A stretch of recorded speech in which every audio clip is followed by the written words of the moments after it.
citizen. Taxation is not one, unfortunately, is not one way of creating development within a country.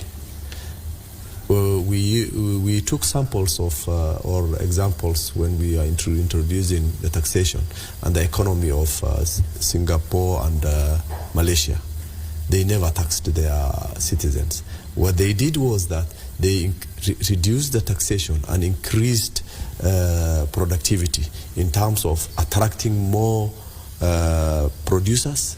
These are companies that come into the country and do their productions within the country. That way you are able to go very far in terms of developing the nation and creating employment. Tax has never taken lead in terms of creating environment for countries' prosperity. Having said that, I think, as my colleagues have mentioned, where we went wrong is we went into a situation where we have not given a second thought. We rushed into whatever the government did, from the Taxation Act or Financial Act basically, to all other measures that they have put in place in order to beef up the economy.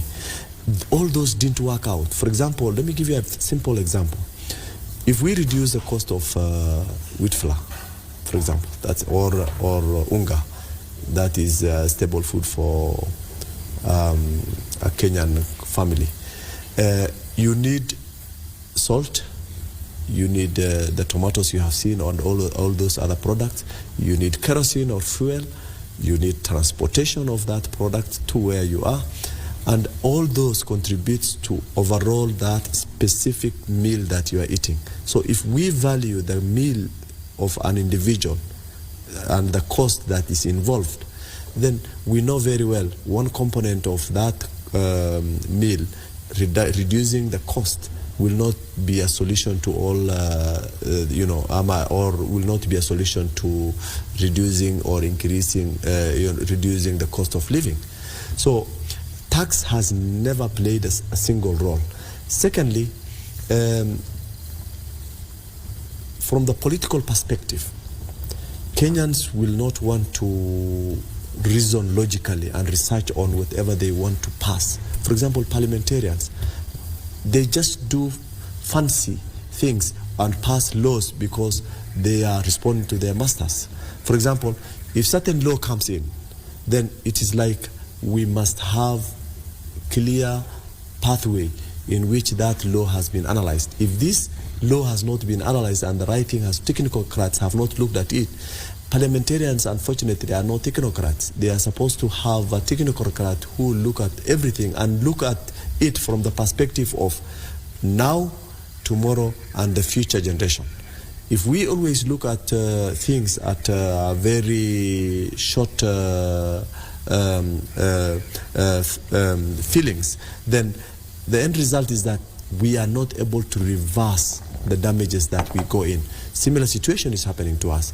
It was not logical for the country which has been mismanaged, as my colleague put it, in the previous government, where we know the government had a lot of appetite for borrowing, and now we know we are supposed to repay back those loans we have taken, but instead of finding out modalities in which we will reduce those loans so that we are able to consume our own money, we are paying all our exchequer's money with debts. Last time the Minister for Finance said 80% of the money goes to the paying debts. That means 20% is not even sufficient enough to run the government. If that is the case, then what options did we had? We will have had a plan to see if we are able to cut costs on all our unnecessary expenditures, including development, and try to focus on how we repay those debts so that we salvage ourselves from the current crisis. Right. That has not come out at any one time, and we have a lot of project or developmental agendas that is being pushed by the government in every location, and that translates to, again, further debts. And recently, in the analysis they made, you remember very well, there were cases of Kenyans or the government just collecting debts, and the debts cannot be accounted for. That came from the auditor, not the auditor, financial controller, when she was sitting with parliamentarians. And that's a crisis. Okay. We have money which is going out. We Kenyans are the ones to pay that money for, to pay eventually, pay for that money, but we actually can't link that money to any development or tangible thing that we know. Okay. Thirdly, which I wanted to finalize with as you give it to my other colleagues, is that we have expenditure. We have a lot of mood for political rallies. We have never come out of politics. We are always in politics. The government is still politicking. Why? We have a lot of events in this country which translates to cost. I know when the president goes to visit certain places, it's important for him to visit. But how often shall we do that? And in terms of someone who is already saying that we are below, in terms of our economy is below the normal rate, and on the other hand we are having fancy functions all over the country, and then that translates to still taxpayers paying for it. So it means that we are on one side saying we don't have money. On the other side, we are utilizing a lot of resources, and we don't know where that money is coming from in terms of the source of that money.